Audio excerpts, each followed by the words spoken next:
السلام علیکم ورحمۃ اللہ وبرکاتہ۔ ناظرین و سامعین کرام، آپ دیکھ رہے ہیں ہمارا چینل صحت ہی زندگی ہے۔ ناظرین و سامعین کرام، آج کی اس ویڈیو میں بات کریں گے جریان دھات، یعنی پیشاب میں منی کے قطرے آنا، منی کے لیس دار قطروں کا آنا۔ اس مرض کے لیے چند بہترین اور بہت ہی عمدہ اور کامیاب نسخہ آپ کی خدمت میں پیش کر رہا ہوں، جو کہ خالص دیسی اور بالکل ہی آسان ہے۔ نسخہ نوٹ کر لیں۔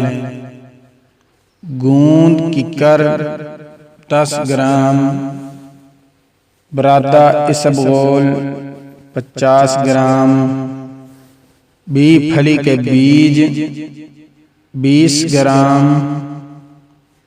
تال مکھانا 10 گرام۔ ان سب اجزاء کو کھرل کر کے صفوف بنا لیں۔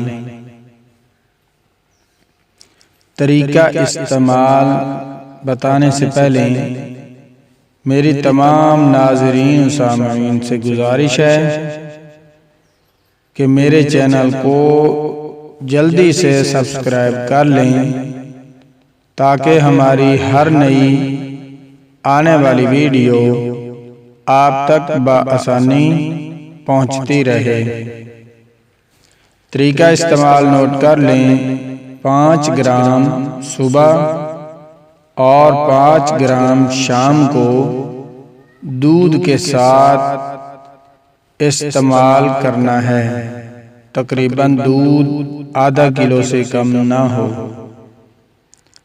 1 ہفتے تک استعمال کریں۔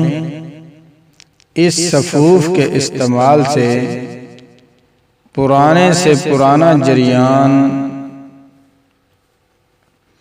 چاہے 10 سال پرانا کیوں نہ ہو، بالکل ختم ہو جائے گا۔ جریان، احتلام، ذکاوت حس، صورت انزال یعنی پیشاب میں لیس دار قطروں کا آنا بالکل ختم ہو جاتا ہے۔ پرہیز: لال مرچ اور گڑ، انڈا وغیرہ سے پرہیز کریں۔ صرف دودھ، چاول یا گندم کی روٹی، مونگ کی دال سے کھائیں تو انشاءاللہ بہت ہی کمال کا نسخہ ہے۔